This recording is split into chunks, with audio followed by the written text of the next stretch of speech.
Yeah, so this game sucked.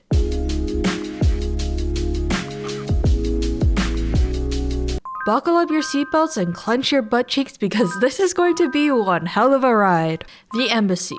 When Jodie first arrives at the embassy with Ryan, she's clearly nervous. Understandably so, but the first choices all lead to the same place of her feeling uncomfortable in this environment, which defeats the purpose of this being a game where your choices matter. This makes Jodie a very different type of protagonist compared to other female characters in other Quantic Dream games. For instance, Kara from Detroit Become Human doesn't really feel fear because she's an android. Madison from Heavy Rain confidently goes into dangerous situations on purpose, and the fear comes later.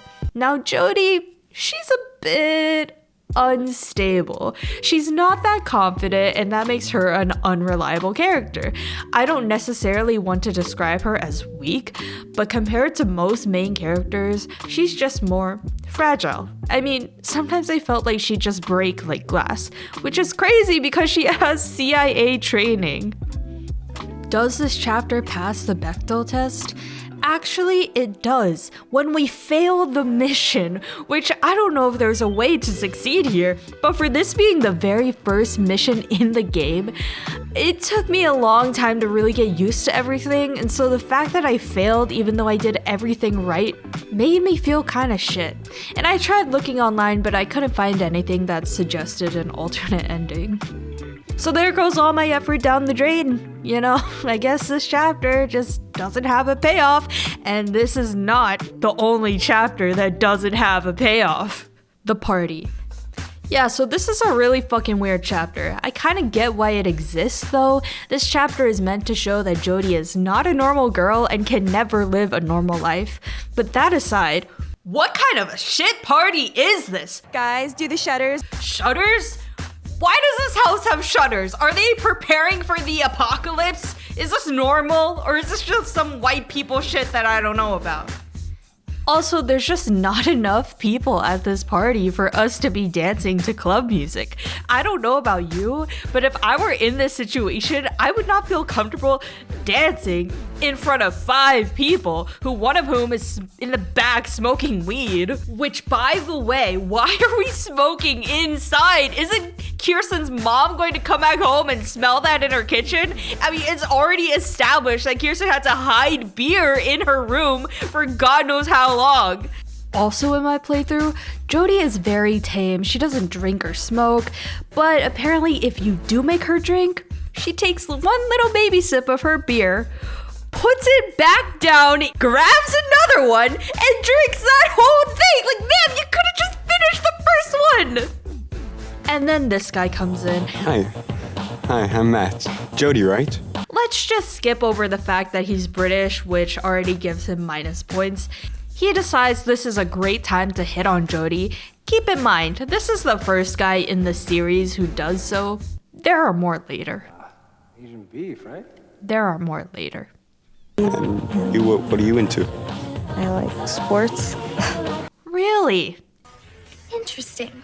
When did we ever see that? I don't know, this just seems like one of those pick-me moments just to show that Jodie isn't like other girls. I want to know what Jodie looks like when she plays basketball against other kids her age with Item by her side. Oh, slow dance. You up for it? Oh god, why are we playing slow dance music when there are 5 people at this party? Also, yo! Hey yo, what are you doing?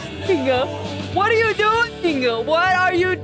Ah, my god, this is painful. This is painful. This is so painful. Dance, Matt, This is painful. I think I'll pass. This is so painful. This is so painful. Also, in my playthrough, Jodie is very clear that she is uncomfortable with Matt. However, you're telling me there are alternate timelines where Jodie actually digs him, and that after he grabs her tush, she leans into it and kisses him? I guess. This is like the first guy she's ever met. I highly doubt that she would be the type to kiss him back. Right, okay guys, it's time to eat that delicious cake, and most important, to open my birthday gifts. A thong, just exactly what I needed. Now you can stop stealing your mom's. mom's. Excuse me? You've been stealing your mom's thongs. What kind of a sick fuck person are you? Also, wouldn't you be mortified to find out that your mom still wears those things? Aren't you the least bit concerned about what kind of stuff might be on? Okay, I need to calm down. In my playthrough, I didn't seek out revenge because I'm a good person, but apparently when you do, you can either light the house on fire and everyone gets out, or you trap them in there and they die. Welcome to the CIA. I don't have much to say about this chapter itself, but while I was editing, I just noticed that Jody does this math problem. Now, I'm Asian, but the thing is, I went to film school, so I'm basically a failure. My cousin, on the other hand, just got his PhD in math. He's won awards his entire life, got into the best schools in the country, gets invited to speak at conferences all over the world, and he's not even in his late 20s yet. I even went on a date with a guy who just so happened to be one of his fanboys. The entire date, he just kept glazing my cousin and begged me for his phone number and Instagram. I never knew the math community was tight like that. It sucked being compared to him at Christmas, but we don't have to get into that right now. Anyway, I asked for his input. Do you understand this? It's from a video game. I think it's nonsense. I know what the terms in the formula are, but they don't really make sense together. Now, I didn't fully trust him on this, so I asked his dad, my uncle, who's a theoretical physicist. I guess being smart is genetic. And before I knew it, I just told on my cousin. I think I might have done irreparable damage. He probably got scolded, but you know what? It's what he deserves after making my parents shove Khan Academy down my throat. Thanks so much for sharing this photo. I'm really surprised since it is an advanced equation from number theory. It is a counting formula. It counts how many fundamentally new non-repeating sequence of length k exist, given n possible symbols. The symbol mu is called the Mobius function. Which video game is this? The creator must have been a math major. But the context is that she was doing training for the CIA. Ah, I see. This formula is sometimes used in analyzing codes, so it is consistent with working for the CIA. Actually, NSA would be the more relevant organization. Thank you for the input. I actually asked about it and he said it was nonsense. What? I'm surprised he didn't know that. He studied algebraic number theory. Hope he didn't forget all of it. I asked your dad. He gave me an answer which just tells me that you have more studying to do. Okay, fair enough. It's something real. Check out the first formula here. Never heard of this in my life. I don't know how to understand that, but cool. The condenser. This whole plotline with the condensers just doesn't make any sense. From my understanding, the scientists involved are doing research on the spiritual rifts and the infraworld, but they just can't hold it down. And as you can see here, every scientist is killed. There are major casualties. And for whatever reason, Jody is the only one who can stop it. How, you might ask? By flipping a switch. Like other girls. In this chapter, Jody is trying to go out and be a normal girl with a normal life, but when she doesn't get the permission she's asking for... I'm sorry? What was that? Is that supposed to be threatening? Because it didn't work. Seriously, they couldn't have re-recorded that? Anyway, what the fuck, David Cage? First of all, you're gonna use a skinny Todd model, and then you're gonna make him harass Jody on a pool table? Why? For what reason? And also, this event takes place right after the party. So not only was she sexually assaulted and hit on by a teenage boy, but she was then sexually assaulted and hit on by a grown-ass man. And for what? We already established that Jody is not like other girls and can't have a normal life. I think the point of this chapter was to show that as well, except why? You already did that, so what's the point? Navajo. This whole chapter is so fucking stupid. I honestly felt like quitting the game at this point, because the whole point of Quantic Dream games is that you get to make your own choices, and those choices have their own consequences. Jody is stranded in the middle of nowhere. How did she get there? We don't know. What are you really doing out here in the middle of the desert? She stumbles upon an Indian reservation. Already I'm thinking, is this going to be a white savior episode? She asks to stay one night and the family graciously accepts, and Jody demonstrates how bad she is at lying. Can I ask where you're headed? I'm meeting, I'm gonna meet some friends. They're just up the road a ways, so. I don't know about you, but if there's an option to lie in a video game, it should end up being successful. And this isn't the only time Jody fails at lying. Yeah, I'm feeling, I'm feeling sick. I'm feeling sick, so we were just gonna go, and get some fresh air. Authorization. God, I knew I forgot something. Again, unreliable character. Anyway, the family also says, You stay in your room, no matter what you hear. What I hear? What do you mean? You value your life? Lock your door and don't come out until the morning. If a Native American told me not to leave my room at night, I'm not leaving my room at night. They know things about spirits, and I'm not taking any chances. The next day, it's time for her to leave, and I'm thinking this place is creepy, we gotta head out. Maybe you'd like to stay on for a few days. Lend a helping hand. She should get going. I don't think we should stay here.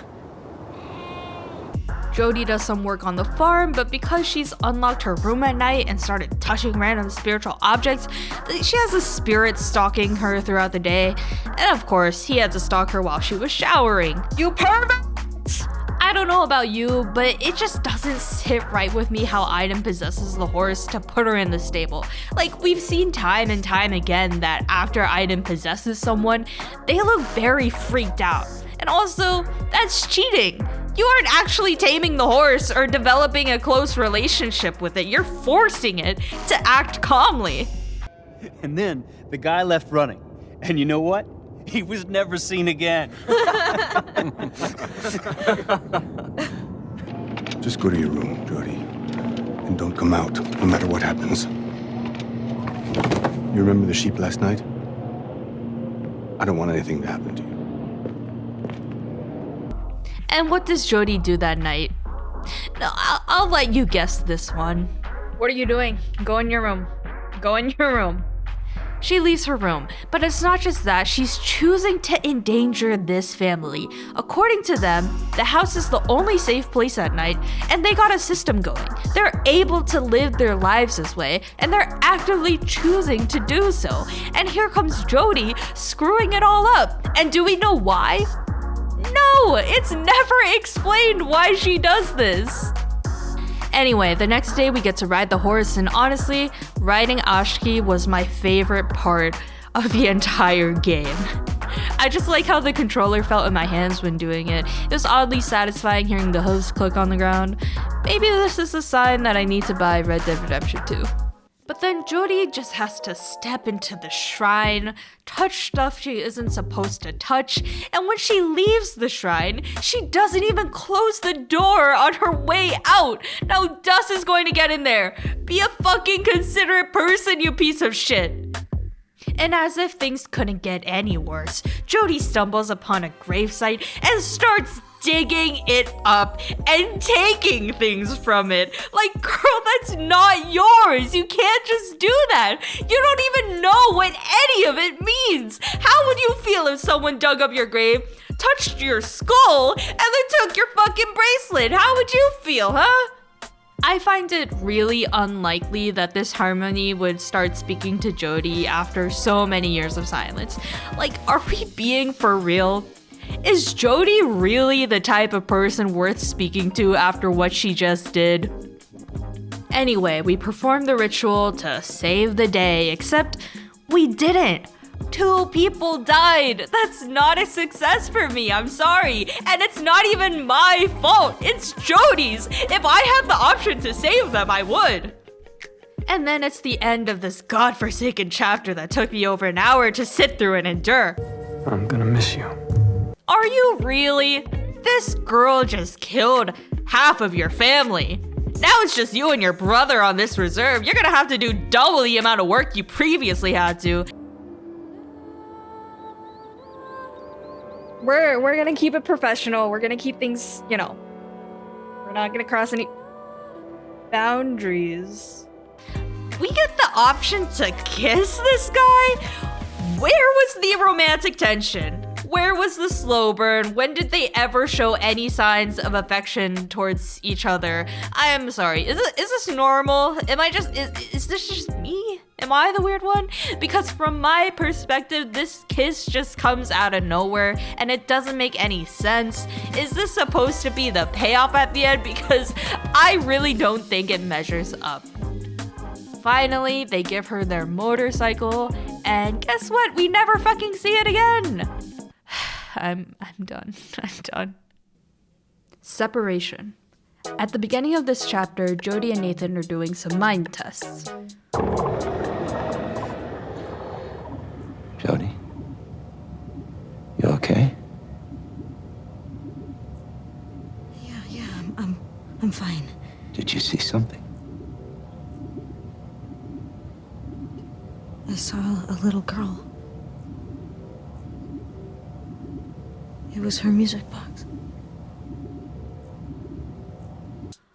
Look, I don't have a spirit attached to me all times that can break glass and possess horses, but it doesn't take a goddamn genius to assume that this music box belongs to a little girl. If I was Nathan, I would maybe ask some follow-up questions, but no, instead he looked so stunned after Jody gave him close to nothing.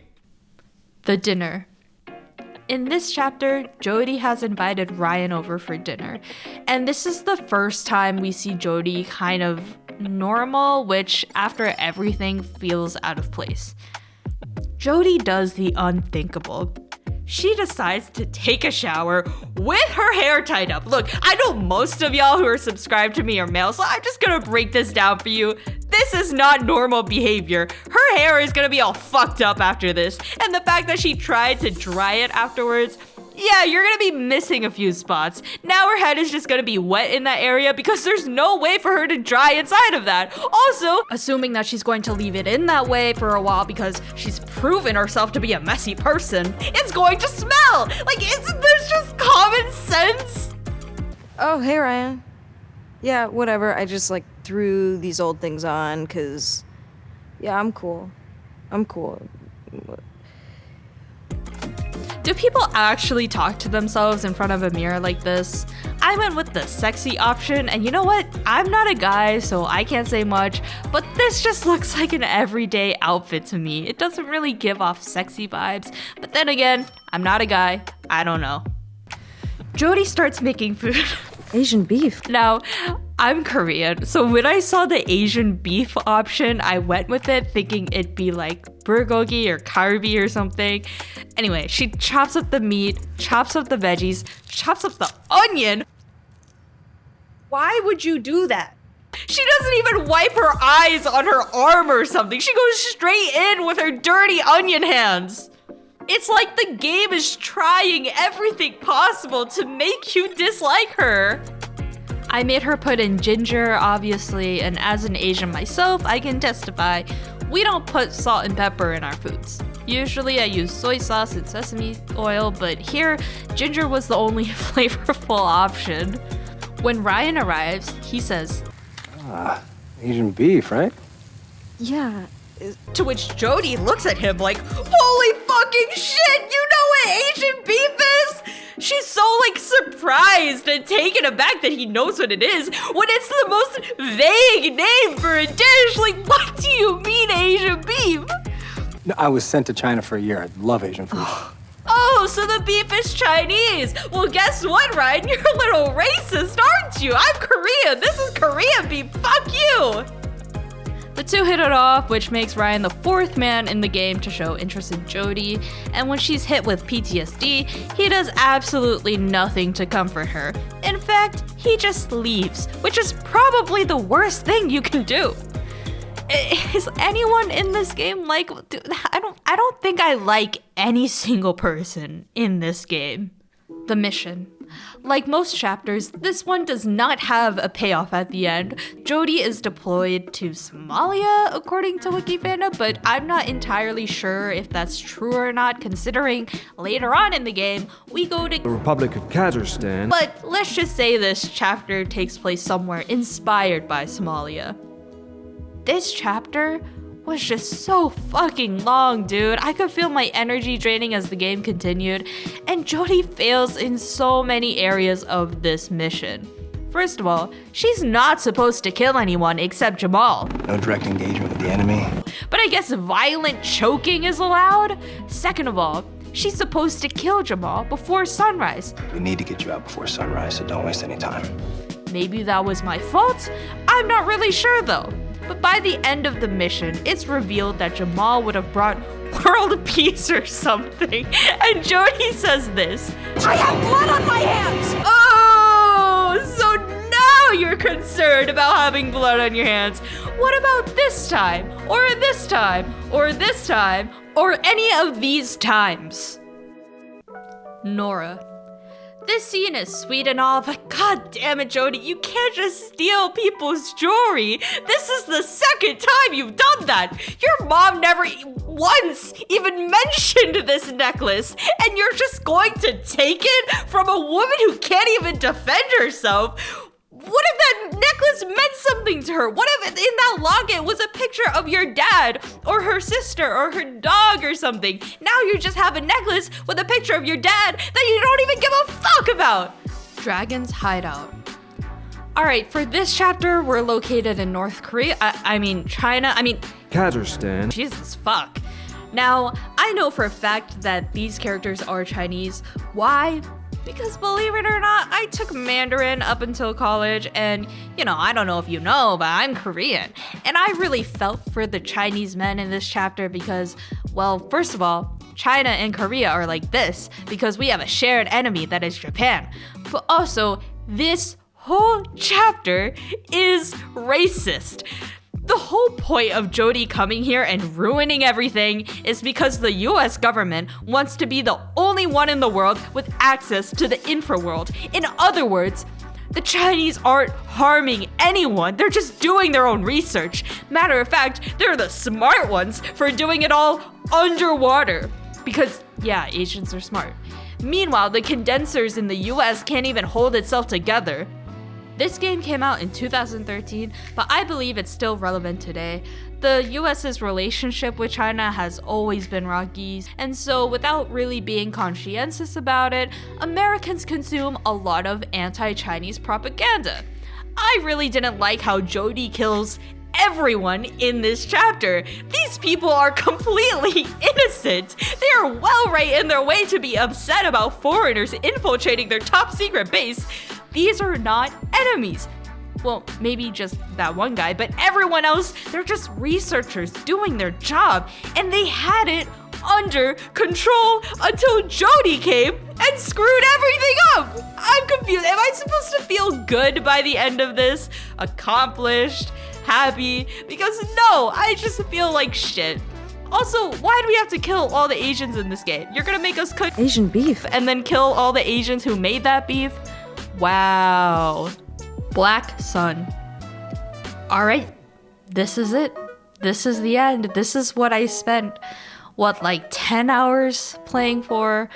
Honestly, this chapter was pretty good, but it's the last chapter. You're gonna sit here and tell me to play this game because the last chapter is good? No, I'm not gonna. I don't want you to play this game. I don't even want you to watch my videos. I don't even want you to just kidding. I love you. Don't leave me. I'm about to spoil the entire game. Well, I kind of already did, but this is a major spoiler, so if you don't want that, then I guess you could leave. Raiden. Yo!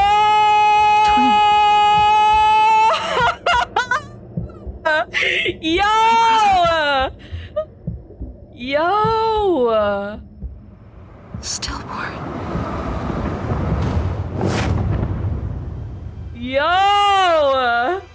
I did not see that coming. I did not see that coming. We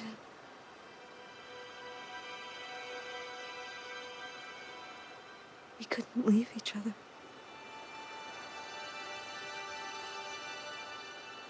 Our souls were bound together. Yeah, so he's naked and Jodie's okay with that. Where was the moment where she glanced down for a second? I need to know exactly how big. What? What? What was that? Anyway, back to the video. Long story short, I go back to Earth, end up with Ryan, and oh god, Aiden's still here? Ryan and I just made out on the beach and we're probably gonna go fuck later, and Aiden's still here. Overall, I did not enjoy playing this game. I don't know if you could tell, but... Alright, you guys, we are here to play yet another episode of Beyond Two Souls. That's just... that's how... Imagine after all this, I'm like, yeah, it's pretty good. Outside of writing Ashki, I'm gonna give this game a -1 out of 10. But with Ashki, that number is now a 0 out of 10. I hate cocktail parties.